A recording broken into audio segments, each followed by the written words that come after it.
जय श्री राधे दोस्तों, केपी की वाणी चैनल में आपका स्वागत है। माता रानी का आशीर्वाद पाने हेतु कमेंट में जय माता दी अवश्य लिखें। वहीं अगर आप महाकाल के भक्त हैं तो कमेंट में हर हर महादेव अवश्य लिखें। यकीन जानिए माता रानी संग महादेव की कृपा आप पर और आपके पूरे परिवार पर अवश्य बरसेंगी और आप परिवार स्वस्थ एवं सुखी रहेंगे। साथ ही आपकी सभी मनोकामनाएं यथाशीघ्र पूर्ण हो जाएंगी। जैसा कि आपको पता है कि महीना सावन का चल रहा है और यह महीना भगवान शिव जी को समर्पित होता है। धार्मिक मान्यता है कि इस महीने में अगर आप श्रद्धा भाव से अगर शिव जी की पूजा उपासना करते हैं तो आपकी मनोवांछित मनोकामनाएं अवश्य ही पूर्ण हो जाती हैं। तो आप सोमवार के अलावा अन्य दिनों में भी सावन के महीने में शिव जी की पूजा आराधना करें और उनसे अपनी कामना अवश्य प्रकट करें। यकीन जानिए उनकी कृपा आप और आपके पूरे परिवार पर अवश्य बरसेंगी। ऐसा कहा जाता है कि अविवाहितों को सावन के महीने में शिव जी को विशेष प्रकार से मनाना चाहिए और उनकी पूजा उपासना करनी चाहिए। ऐसा करने से उन जातकों के विवाह में जो भी देर हो रही है वो दूर हो जाती है या उनकी शादी में जो भी समस्याएं आ रही हैं वो स्वतः दूर हो जाती है। तो सावन का महीना इसके लिए बेहद ही शुभ माना जाता है। इसके अलावा इस महीने में मंगला गौरी व्रत करने का भी विधान है। यह मंगलवार के दिन किया जाता है। तो अगर आप शारीरिक रूप से सक्षम हैं तो दोनों दिन उपवास कर सकते हैं, अन्यथा आप सोमवार का उपवास कर मंगलवार के दिन पूजा उपासना कर माँ गौरी से अपनी कामना अवश्य प्रकट करें। वहीं बात करें कि चतुर्मास की, तो चतुर्मास प्रारंभ है और सावन से लेकर कार्तिक के महीने तक चतुर्मास चलता है और इसके पश्चात जो है कार्तिक महीने में जब देव उठान एकादशी होगी उस दिन से फिर विवाह मुहूर्त का शंखनाद होगा। तो केपी की वाणी एक ऐसा चैनल है जिस पर केवल और केवल विवाह संबंध की जानकारी दी जाती है। तो नवंबर के महीने से फिर उन जातकों के योग बनने लगेंगे। इसके अलावा अभी वर्तमान समय में अभिजीत मुहूर्त में जो है सगाई की रस्म की जा सकती है या उस तिथि में या उस समय में शादी की बातचीत कर सकते हैं, फोन कॉल कर सकते हैं, बातचीत को आगे बढ़ा सकते हैं। परिणय सूत्र में बंधने के लिए जो है स्थानीय भाषा में कहें तो छेका छेकी जो होता है वो भी कर सकती हैं या कर सकते हैं। हालांकि इसके लिए स्थानीय पंडित का अवश्य सलाह ले लीजिए। यह बहुत ही अनिवार्य है क्योंकि विभिन्न क्षेत्रों में अलग अलग रीति रिवाज होते हैं। जैसा कि पंजाबी समुदाय में नवरात्रि के दिनों में 9 दिनों तक जो है विवाह मुहूर्त बिना पंडित जी को दिखाए ही निकाल लेते हैं और उनका यह मानना है कि नवरात्रि के 9 दिनों तक शुभ ही शुभ समय होता है। तो यकीन जानिए कि शुभ ही शुभ दिन होता है क्योंकि माँ 9 दिनों तक विराजमान रहती है। तो उन 9 दिनों में शुभ योग बनते ही है। हालांकि उत्तर भारत में ऐसा नहीं होता है, उत्तर पूर्व में नहीं होता है, दक्षिण में ऐसा नहीं होता है, केवल पंजाबी समुदाय के लोग ऐसा करते हैं। तो सभी जगह के रीति रिवाज अलग होते हैं, तो आप उन नियमों का अवश्य पालन करें। वैसे आपको बता दूं कि अगर जन्मदिन से अनुमानित वर्ष की जानकारी पाना चाहते हैं, अगर कुंडली में किसी प्रकार का कोई दोष नहीं है तो आप अपना जन्मदिन कमेंट बॉक्स में दें या व्हाट्सएप पर करें। इसके अलावा अगर आप लव मैरिज के इच्छुक हैं तो लव मैरिज करना चाहते हैं तो आप अपना और अपने पार्टनर का जन्मदिन कमेंट बॉक्स में दें या व्हाट्सएप पर भेजें। तो आपको जन्मदिन के हिसाब से, मूलांक के हिसाब से आपको पूरी जानकारी दी जाएगी। हालांकि इसमें समय लग सकता है तो आप चिंतित ना रहें। कमेंट करने के पश्चात आप अपने कमेंट के रिप्लाई का इंतजार अवश्य करें। वहीं ऐसे जातक जिनकी शादी तय हो चुकी या तय होने वाली है तो वे अपनी कुंडली मिलान अवश्य करा लें।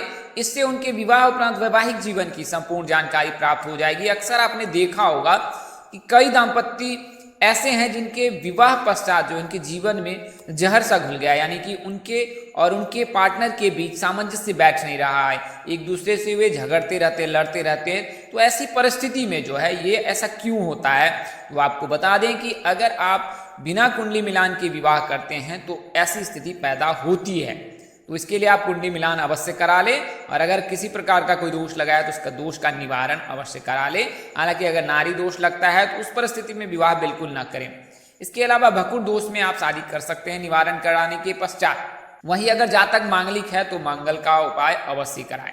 वहीं आपको बता दें कि अगर आपकी शादी में अड़चने आ रही है, शादी तय होने के बाद टूट जा रही है, शादी में किसी न किसी वजह से व्यवधान आ रहा है, आप कठिन परिश्रम करने के पश्चात, कई उपाय करने के पश्चात, विधि विधान करने के पश्चात, निवारण कराने के पश्चात भी शादी तय नहीं हो पा रही है, हो नहीं पाई है, तो आप केपी की वाणी से अवश्य संपर्क करें। केपी की वाणी एक ऐसा चैनल है जिस पर केवल और केवल विवाह संबंध की जानकारी दी जाती है। इसके अलावा अन्य सवाल के भी जानकारी दिए जाते हैं, लेकिन प्राथमिकता जो है हमारा वो विवाह संबंध को लेकर ही है। तो आप केपी की वाणी से कुंडली बनवा सकते हैं, कुंडली दिखवा सकते हैं। इसमें आपको आपकी शादी कब होगी, कहाँ होगी, कैसे होगी, किससे होगी, किस दिशा में होगी, कितनी दूरी पर होगी, किस नाम से होगी, किस राशि से करनी चाहिए, जीवन साथी का रंग रूप स्वरूप स्वभाव और उनका करियर कैसा होगा, आपका करियर कैसा होगा।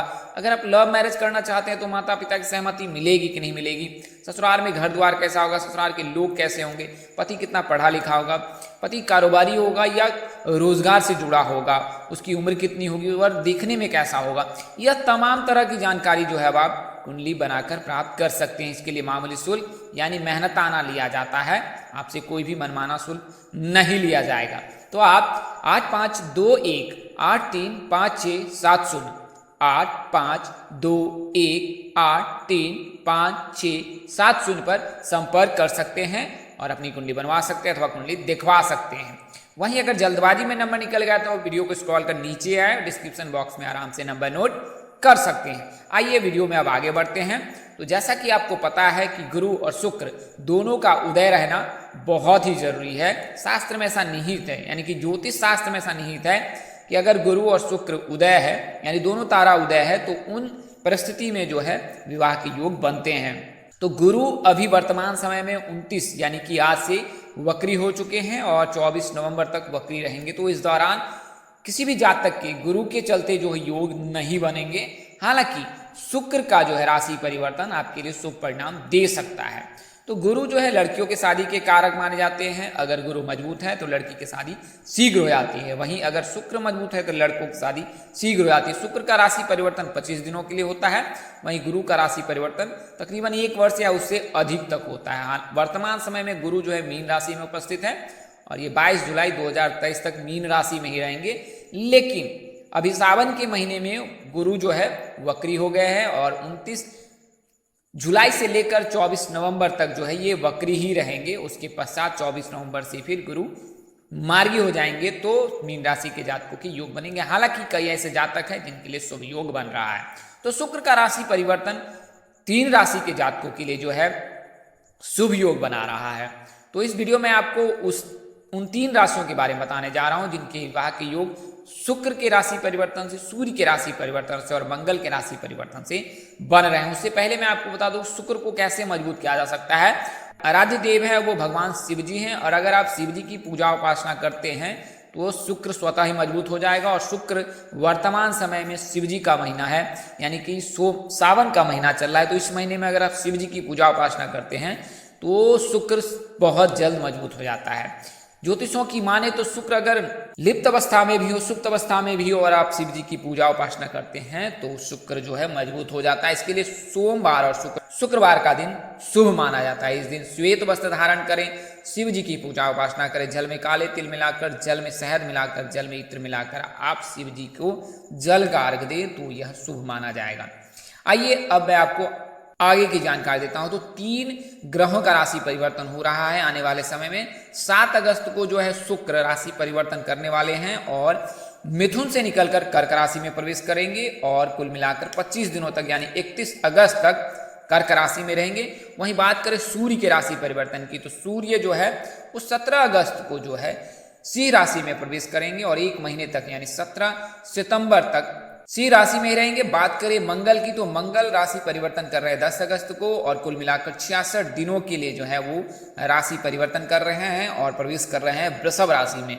तो मंगल के राशि परिवर्तन से वृषभ राशि के जातकों के लव मैरिज के योग बन रहे हैं। वहीं शुक्र और सूर्य के राशि परिवर्तन से कर्क राशि और सिंह राशि के जातकों के अरेंज मैरिज के योग बन रहे हैं। आइए इसके बारे में बता देता हूं। तो वृषभ राशि के जातकों के शादी के योग हैं वो 23वें वर्ष से बनते हैं और अधिकतम 29 वर्ष तक शादी के योग रहते हैं। मंगल के राशि परिवर्तन से अगर आप वृषभ राशि के जातक हैं, UVV के नाम से अगर आपका नाम है और आप THP नाम के जातक से प्रेम प्रसंग में हैं तो आपके लिए शुभ समय है आने वाला 25 दिन। इन दिनों में अगर आप अपने परिवारजनों के साथ बातचीत करें तो आपको अनुमति मिल सकती है। वहीं बात करें कर्क राशि की तो शुक्र का कर्क राशि में गोचर करना कर्क राशि के जातकों के लिए शुभ योग बना रहा है और 25 दिनों में आपके लिए शुभ रिश्ते की बातचीत हो सकती है, फोन कॉल आ सकता है या सगाई संबंध तय भी हो सकते हैं।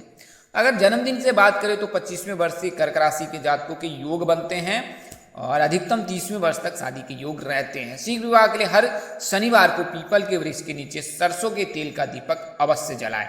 इस नाम के लड़के और लड़की की जो है विवाह LGM नाम के जातक से होने के प्रबल योग रहते हैं। हालांकि अगर मेष राशि के जातक से हो तो ज्यादा उत्तम होगा। बात करें कर्क राशि की, अगली राशि सिंह राशि है तो सूर्य का राशि परिवर्तन, ऐसे जातक जिनके आयु 27 वर्ष से अधिक है उनके लिए शुभ योग बना रहा है। सिंह राशि के जातकों के विवाह के योग 26वें वर्ष से बनते हैं और अधिकतम 31 वर्ष तक योग रहते हैं। बात करें सगाई की तो सावन के महीने में 25 दिनों में योग बन रहे हैं। बात करें शादी की तो नवंबर से लेकर दिसंबर के महीने तक यानी 2 महीने में, आने वाले 2 महीने में नवंबर दिसंबर में शादी के योग बनेंगे। शीघ्र विवाह के लिए हर शनिवार को जल में काले तिल मिलाकर शिवलिंग पर अर्घ दे, जल में लाल रंग मिलाकर सूर्य देव को अर्घ दे। इस नाम के लड़के और लड़की की MKS नाम के जातक से परिणय सूत्र में बनने के प्रबल योग बन रहे हैं। तो दोस्तों इस वीडियो में मैंने आपको ज्योतिष पंचांग मान्यता, धर्म ग्रंथों और ग्रह राशि परिवर्तन के आधार पर उन 3 राशियों की जानकारी दी है जिनके लिए शुभ योग बन रहा है। ऐसा शुक्र के राशि परिवर्तन के लिए हो रहा है। शुक्र 25 दिनों के लिए राशि परिवर्तन करते हैं और राशि परिवर्तन कर कर्क राशि में आ रहे हैं, तो इस वजह से इसके अलावा सूर्य राशि परिवर्तन कर रहे हैं, सिंह राशि में प्रवेश कर रहे हैं और मंगल वृषभ राशि में आ रहे हैं। तो इन 3 ग्रह राशि परिवर्तन के आधार पर आपको जानकारी दी है। व्यक्ति विशेष पर यह निर्भर नहीं करता है। अगर आप व्यक्ति विशेष की जानकारी पाना चाहते हैं, अपने नजदीक के किसी प्रकांड पंडित व ज्योतिष से अवश्य संपर्क कर ले और अपनी कुंडली दिखाकर सही जानकारी प्राप्त कर ले कि आपकी कुंडली में किसी प्रकार का कोई दोष नहीं है। अगर आपकी कुंडली में किसी प्रकार का कोई दोष नहीं है तो यह जानकारी आपके पूरी तरह से सत्य और सटीक है। इस तरह की अन्य वीडियो देखने के लिए हमारे चैनल के डैशबोर्ड अथवा प्लेलिस्ट पर जाएं और अपनी राशि अनुसार वीडियो अवश्य देखें। तो दोस्तों आपको यह जानकारी कैसी लगी, लाइक कमेंट शेयर कर हमें अवश्य बताएं। अगर आप मेरे चैनल पर पहली बार विजिट कर रहे हैं, चैनल के कार्यक्रम पसंद आए तो चैनल को सब्सक्राइब करना बिल्कुल ना भूलें, साथ ही बेल आइकन को प्रेस करना ना भूलें। माता रानी की कृपा से आपके चेहरे पर हमेशा मुस्कान बनी रहे, आप सब परिवार स्वस्थ एवं सुखी रहें, आप सभी के जीवन में सुख शांति समृद्धि का आगमन हो, माता रानी की कृपा बनी रहे। परमपिता परमेश्वर आपको सद्बुद्धि सत्मार्ग और आगे बढ़ने की शक्ति दे। इन्हीं शुभकामनाओं के साथ आपसे विदा लेता हूं कि जल्द एक नई वीडियो और एक नई जानकारी लेकर आपके समक्ष हाजिर होऊंगा। तब तक आप हमारे साथ बने रहे, अपना प्यार बरसाते रहे। जय माता दी, जय श्री राधे, जय श्री कृष्णा, जय माता दी, जय वाहिगुरु।